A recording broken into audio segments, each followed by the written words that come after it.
Hello everyone, this side Talat, and today in this video I am going to start a new chapter, and that is colonialism and urban change. So let's begin the chapter. So this is chapter colonialism and urban change. So in this chapter we would read about कि किस तरह से India में जब English का rule था, English जब rule कर रहे थे इंडिया में, तो उन्होंने इंडिया को कॉलोनी बनाने के साथ साथ किस तरह से उन्होंने अर्बन सेटअप में चेंज लाए, वो किस तरह से उन्होंने सिटीज़ और टाउन्स न्यू टाउन्स डेवलप किए, और उनके न्यू टाउन्स डेवलप करने की वजह से किस तरह से पुराने टाउन्स की जो इम्पोर्टेंस थी खुद से ख़त्म हो गई। तो किस तरह से बहुत सारे सिटीज़ बने, उन्होंने हिल स्टेशंस बनाए, कुछ प्लान सिटीज़ बनाए। तो कौन कौन से सिटीज़ बनाए और क्या क्या चेंजेस लेके आए, this is what we are going to study about in this chapter. इस चैप्टर में हम यही सब पढ़ने वाले हैं।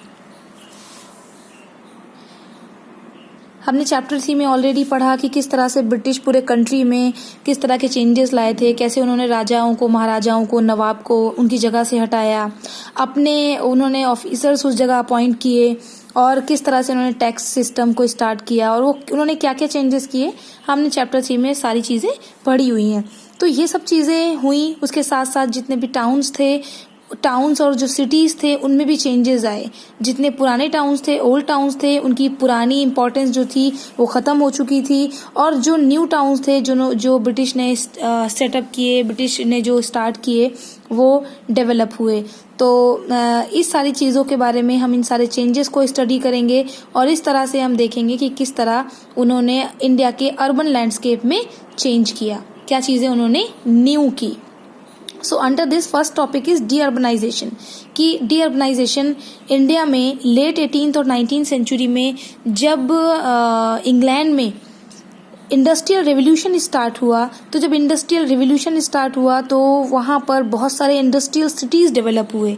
तो ये सारी चीज़ें कहाँ हो रही थी? ये सारी चीज़ें इंग्लैंड में हो रही थी। इंडस्ट्रियल रेवोल्यूशन आया, इंडस्ट्रियल रेवोल्यूशन के साथ बहुत सारे इंडस्ट्रियल सिटीज़ बने। तो यही वो टाइम था, ठीक उस टाइम जब वहाँ पर इंडस्ट्रीज़ बनाई जा रही थी, इंडस्ट्रियल सिटीज़ बन रहे थे, उसी टाइम पर इंडिया में लार्ज स्केल डीअर्बनाइजेशन हो रहा था। बहुत सारे जो अर्बन सेंटर्स थे, जो सिटीज़ थे, जो टाउन्स थे, वहाँ पर डीअर्बनाइजेशन हो रहा था। वहाँ पर लोग छोड़कर जा रहे थे और वो खाली हो रहे थे। तो उसके पीछे रीज़न क्या था? उसके पीछे बहुत सारे रीजंस थे।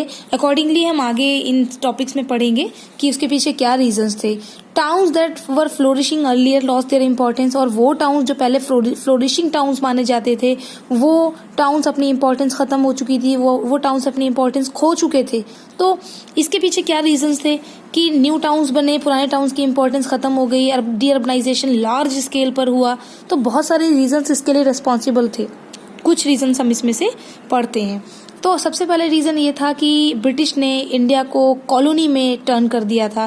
पहले इंडिया क्या था? पहले इंडिया एक्सपोर्टर होता था फिनिश प्रोडक्ट्स का, कपड़ों का। पूरे वर्ल्ड में इंडिया के कपड़े की तारीफ़ की जाती थी, पूरे वर्ल्ड में सबसे ज़्यादा इंडिया के कपड़े की डिमांड होती थी। लेकिन अब इंडिया फिनिश प्रोडक्ट्स को एक्सपोर्ट नहीं कर रहा था, बल्कि उसकी जगह पर इंडिया एक रॉ मटेरियल का एक्सपोर्टर बन गया था। अब इंडिया का रॉ मटेरियल इंग्लैंड जाता था, वहाँ पर इंडस्ट्रीज़ में इंडिया का रॉ मटेरियल यूज़ होता था, और उससे जो सामान तैयार किया जाता था वो सामान इंडिया में अब भेजा जाता था। मीन्स अब इंडिया सिर्फ एक्सपोर्टर नहीं बल्कि इम्पोर्टर भी बन चुका था। अब इंडिया का रॉ मटेरियल भेजा जाता था और फिनिश प्रोडक्ट को हम इंडिया में इम्पोर्ट कराते थे। ये सामान जो इंग्लैंड से बनकर इंडिया में आता था, वो सामान मशीनों पर बनता था, और इंडिया के सामान के कंपैरेटिवली उसके पैसे कम थे, उसके प्राइस काफ़ी चीप थे। तो चीपर प्राइस होने की वजह से जो इंडिया के लोग थे, वो प्रेफर करते थे कि हम सामान इंग्लैंड का ख़रीदें। तो एक रीज़न ये भी था कि पैसे कम होने की वजह से इंडियंस ने भी उनका बना हुआ सामान ख़रीदना शुरू कर दिया, और इंडिया का जो बना हुआ सामान था, इंग्लैंड का सामान जब खरीदने लगे तो इंडिया का जो बना हुआ सामान था उसकी डिमांड काफ़ी कम हो गई। और जब ये कंडीशन आई कि इंडिया का बनाया हुआ थोड़ा सा भी सामान मार्केट में बिकना बंद हो गया, तो बहुत सारे जो आर्टिसंस थे, जो हाथ का काम करने वाले जो लोग थे, उनका काम उनसे छिन गया। उन्होंने वो चीज़ें बनानी बंद कर दी। जो लोकल टेक्सटाइल इंडस्ट्री थी, इंडिया की जो हैंडलूम थी, वो पूरी तरह से रुइंड, पूरी तरह से बर्बाद हो चुकी थी, ख़त्म हो चुकी थी। और कुछ टाउन जो कपड़े के लिए, स्पेशली कपड़े के लिए जाने जाते थे, टेक्सटाइल के लिए जो जाने जाते थे, लाइक डेक्का एंड मसूलीपट्टनम, तो इस तरह की जो जगह थी वो कपड़े के लिए फेमस थी। अभी दे बिकेम लेस इम्पॉर्टेंट, अब इनको लोग ज़्यादा जानते भी नहीं थे, क्योंकि कपड़ा बनना बंद हो चुका था और लोगों ने उनके बारे में सुनना भी बंद कर दिया था, सुनना भी कम कर दिया था।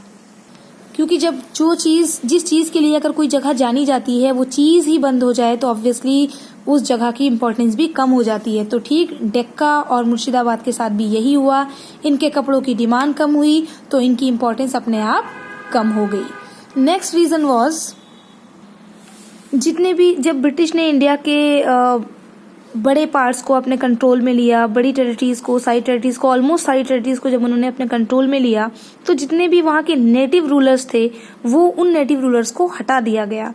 अब ये जो नेटिव रूलर्स को हटाया गया उसकी वजह से जो जितनी भी लग्जरी चीज़ों की डिमांड ये नेटिव रूलर्स किया करते थे, उन लग्जरी चीज़ों की डिमांड भी होनी बंद हो गई। जब राजा अपनी जगह पर नहीं था, नवाब रूलर्स अपनी जगह पर नहीं थे, तो उन्होंने उन चीज़ की डिमांड भी करनी बंद कर दी जो वो पहले किया करते थे। उसका रिजल्ट ये हुआ कि वो टाउन्स जो उन लग्जरी चीज़ों को बनाने के लिए वो टाउन्स बने थे, यानी उन कुछ स्पेशली पर्टिकुलरली कुछ टाउन्स ऐसे थे, कुछ जगह ऐसी थी जहाँ पर वो ख़ास काम किया जाता था रूलर्स के लिए, राजाओं, नवाबों, महाराजाओं के लिए, वो पूरी तरह से टाउन्स पूरी तरह से डिक्लाइन हो गए, ख़त्म हो गए और उनकी इम्पोर्टेंस भी ख़त्म हो गई। क्योंकि वहाँ पर रहने वाले लोग थे वो राजाओं के लिए, महाराजाओं के लिए, नवाबों के लिए चीज़ें बना रहे थे। अब उन्होंने वो चीज़ें बनानी बंद कर दी क्योंकि उनसे आगे वो चीज़ें मांगी ही नहीं गई, तो ऑब्वियसली वो पूरे शहर के शहर उनकी इम्पोर्टेंस ख़त्म हो गई और वो शहर ख़त्म हो गए।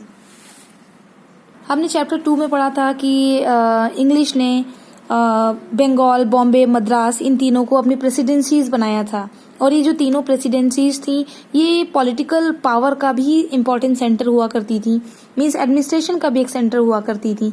तो इस रीज़न की वजह से, क्योंकि वो प्रेसिडेंसीज भी थी, पॉलिटिकल पावर का सेंटर भी थी, इम्पोर्टेंट सेंटर थी, तो इस रीज़न की वजह से बहुत सारा जो ट्रेड था, जो बहुत सारा बिजनेस था, वो इन तीनों जगह पर शिफ्ट कर दिया गया। तो जो पहले से इम्पोर्टेंट जो सिटीज़ थे, जो टाउन्स थे, लाइक मसूलीपट्टनम और सूरत, जो अपने बिजनेस के लिए जाने जाते थे, अपने ट्रेड, अपने कपड़े के लिए जाने जाते थे, इनकी इम्पोर्टेंस नए टाउन बनने की वजह से इनकी इम्पोर्टेंस कम हो गई।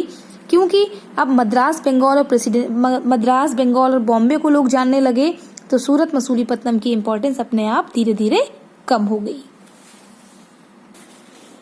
Now our next topic is growth of new towns.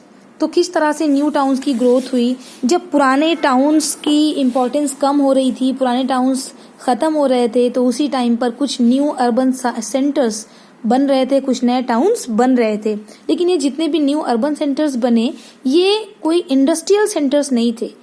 ये ब्रिटिश ने जो सेंटर्स बनाए, न्यू अर्बन सेंटर्स जो बनाए, वो उन्होंने अपने लिए बनाए थे।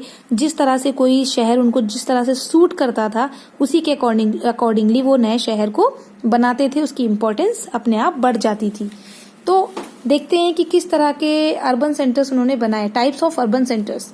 तो जो न्यू अर्बन सेंटर्स ब्रिटिश ने बनाए, उन्हें हम बहुत सारी कैटेगरीज में डिवाइड कर सकते हैं अकॉर्डिंगली किस पर्पस से उन्होंने वो शहर, किस पर्पस से वो उन्होंने सिटी बनाया। तो सबसे पहले है प्लान सिटी। तो जितने भी प्लान सिटीज़ बनाए गए, उसमें से एक प्लान सिटी को हम देखेंगे, that was new Delhi. New Delhi को प्लान करके बनाया गया था, and the latter was a centre of administration. बाद में ये सेंटर ऑफ एडमिनिस्ट्रेशन बन गया, यहीं से इन्होंने एडमिनिस्ट्रेशन शुरू किया। फिर next is port cities.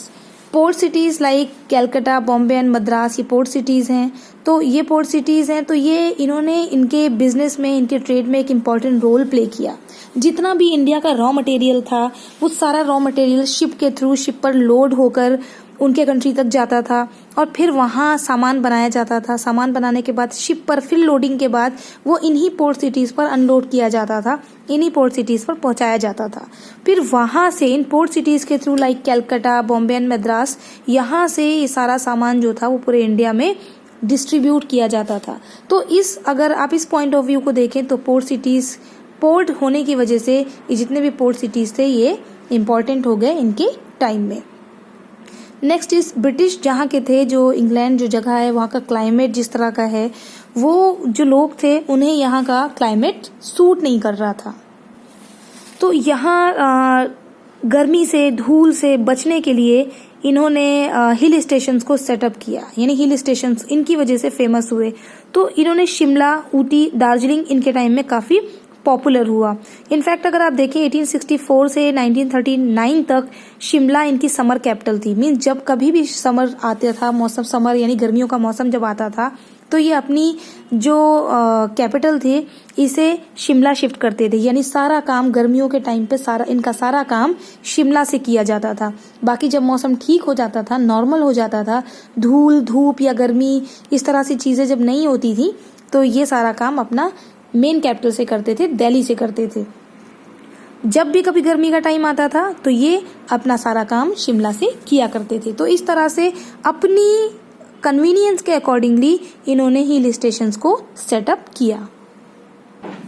And apart from that, इसके अलावा भी ब्रिटिश ने बहुत सारे कैंटोनमेंट टाउन्स भी बनाए। उत्तराखंड में जो लैंड्स ओन नाम की जो जगह है, ये कैंटोनमेंट टाउन का एक अच्छा एग्जाम्पल है।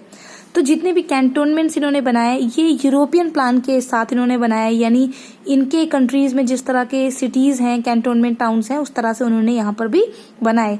इसमें ब्रॉड स्ट्रीट्स होती हैं, चौड़ी चौड़ी सड़कें होती हैं, वास्ट ओपन स्पेसेस, बड़े बड़े खुली हुई जगह होती हैं। इसमें रेसिडेंशियल स्ट्रक्चर, जितने भी रहने के लिए जो घर हैं और ऑफिस बिल्डिंग को इससे अलग बनाया जाता है, इसके साथ नहीं बनाया जाता। So here you can see in the picture it is given here a colonial bungalow in Lansdowne. ये लैंडसोन का यानी उत्तराखंड का एक कॉलोनियल बंगलो है। आप इसको देखेंगे तो आपको देखकर लगेगा कि ये इंडिया का नहीं है। क्यों? Because it was made on A European plan, it was build on A European plan. ये यूरोपियन प्लान के साथ बनाया गया था, तो दिखने में बिल्कुल वैसे ही लग रहा है। Our next topic is nature of the urban areas. जितने भी अर्बन एरियाज थे वो पहले किस तरह के थे, जब इंडिया में मुगल्स थे यानी ब्रिटिश के आने से पहले किस तरह का वो किस तरह के बनाए जाते थे। So this is for today. In next video we will start from nature of the urban areas. Till then take care and bye bye. Thank you and do keep watching my videos.